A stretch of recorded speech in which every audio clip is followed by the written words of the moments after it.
est-ce que le candidat Bassirou Diomaye Faye va être consulté? C'est bien cela. Monsieur le Président de la République a décidé de convier les acteurs, mais pas seulement les acteurs politiques, également les forces vives du pays à un dialogue. Et ce dialogue, je ne sais pas qui répondra. C'est une décision volontaire pour pouvoir répondre à ce dialogue-là. Je n'en connais pas encore les termes de référence. Il appartiendra à Monsieur le Président, aux acteurs de ce dialogue, d'en définir les termes de référence et les sujets à discuter. Donc, je ne veux pas m'étendre sur cela.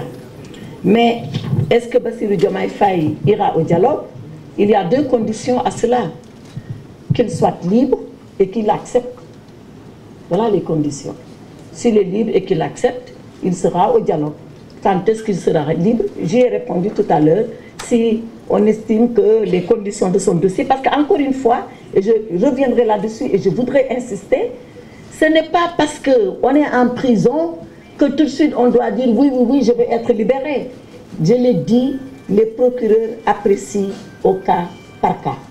Donc, c'est ça que je peux répondre sur cette question-là.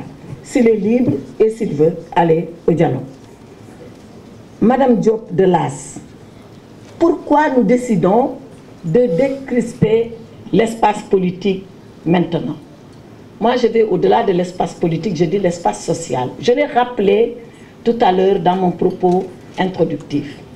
Et je dois souligner, pour répondre à cette question, et avant même d'y répondre, que ceux-là qui ont été libérés, que ce ne sont pas les manifestants de 2023, il y en a aussi de 2021. Donc la décrispation, elle concerne tout le temps que l'espace a été crispé. Et justement, parce qu'il a été crispé pendant longtemps, depuis 2021, encore 2023 et un peu 2024, qu'on s'est dit c'est peut-être le temps de nous arrêter. Et nous arrêter parce qu'on va à une échéance majeure. Choisir un président de la République dans un pays, ce n'est pas n'importe quel moment. Donc ce qu'on peut se permettre de faire pendant les autres temps, on ne peut pas jouer à cela pendant le temps du choix de la personne qui incarne la clé de voûte des institutions, qu'est le président de la République. Donc tout ça, il faut le dire, il faut l'assumer et il faut avoir le courage de dire que c'est comme cela. Donc c'est ce qui s'est passé en 2021, en 2023, qui nous amène en 2024 à poser cet acte-là parce que nous sommes dans un temps politique exceptionnel qui est le temps du choix du président de la République. Est-ce que Bassirou Diomaye Faye aura une liberté provisoire? J'y ai suffisamment répondu.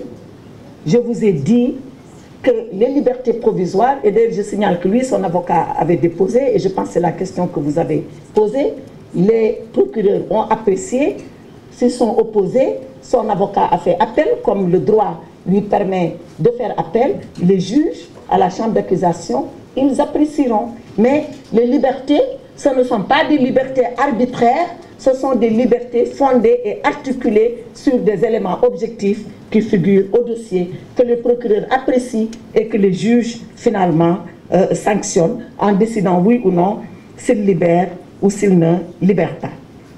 Pour Madame Absakan, même chose, quand est-ce que M. Ousmane Sonko sera libéré?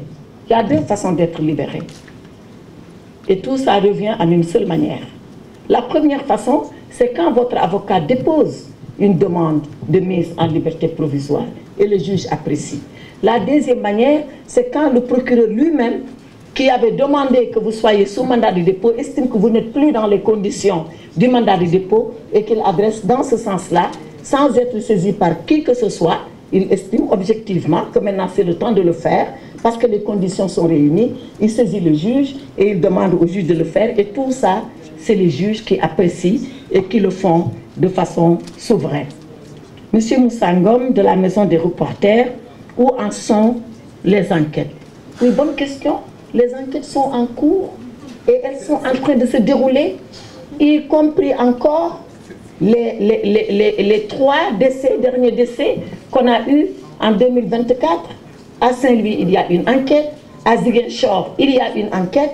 À Dakar, il y a une enquête. Et quand ces enquêtes-là sont menées, d'ailleurs le ministre n'intervient pas.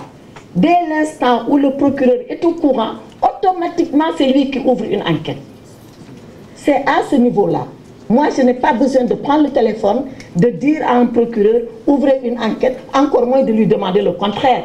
Quand il rend compte, il dit, voilà ce qui s'est passé, voilà malheureusement, il y a eu un cas de décès, 1, autopsie, 2, enquête, et c'est automatique. Et c'est en train d'être fait.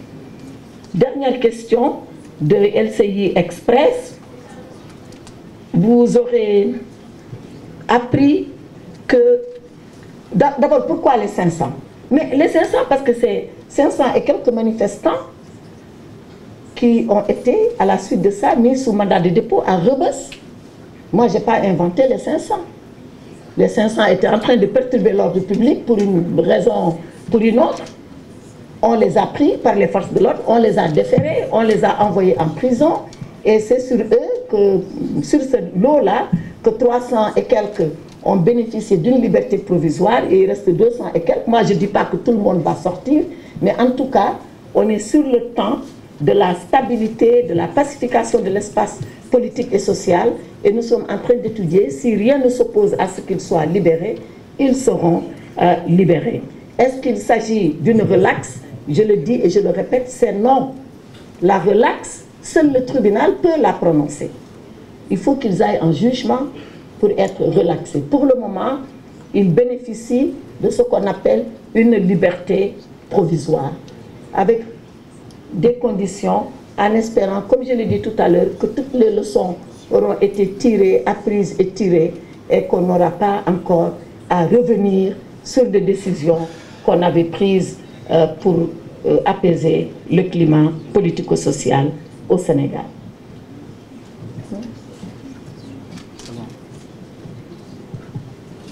C'est bon pour le téléphone. D'accord.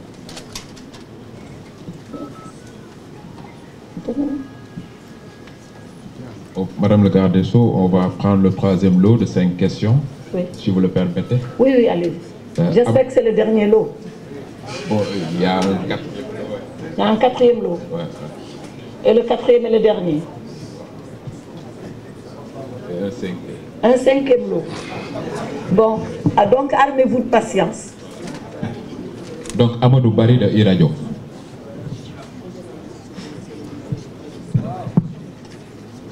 Amadou Barry, Iradio.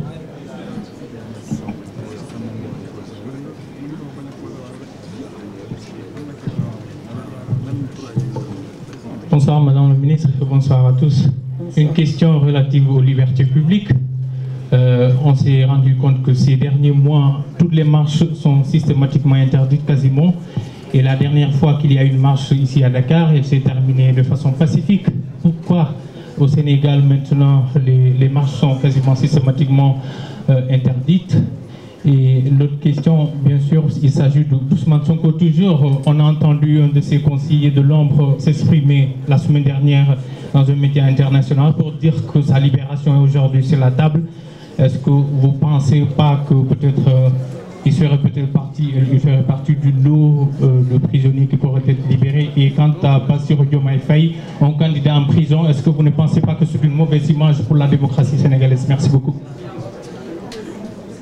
Merci. Monsieur Barry, vous avez posé 3 questions. À la suite. À la suite. Migi Maram Ndiaye de la RTS. Migi Maram Ndiaye, RTS.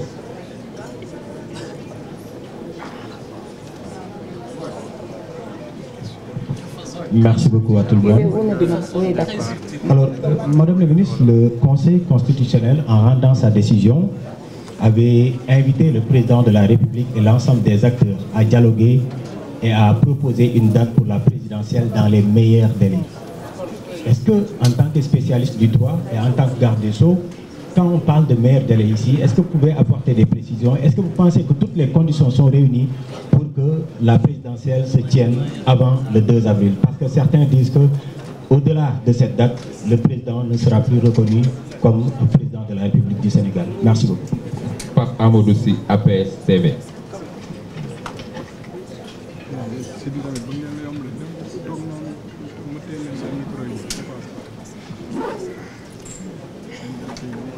Alors,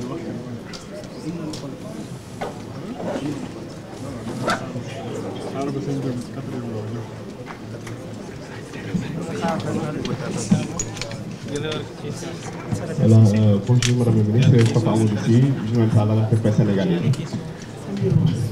Alors, est-ce qu'on peut avoir une idée du nombre de personnes libérées sous contrôle judiciaire et du nombre de personnes libérées qui sont avec le bracelet électronique?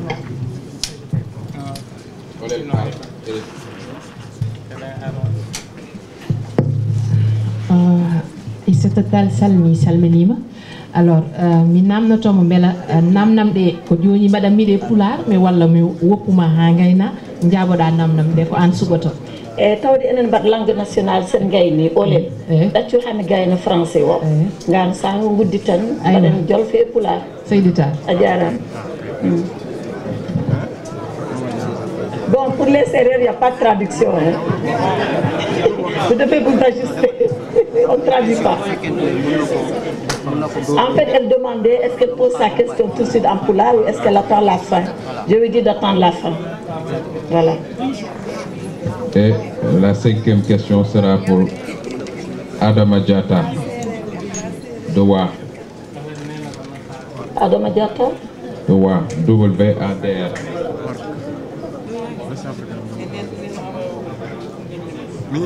Où il est Adam?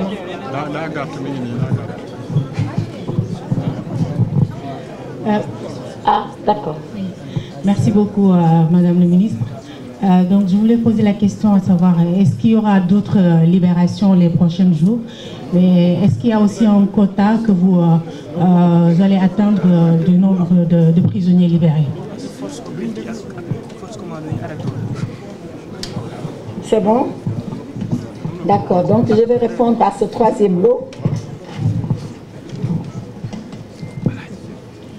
Monsieur Barry de e-Radio pose la question de savoir pourquoi on n'autorise pas les marches, d'autant plus que la dernière a été l'illustration que les marches pouvaient être pacifiques.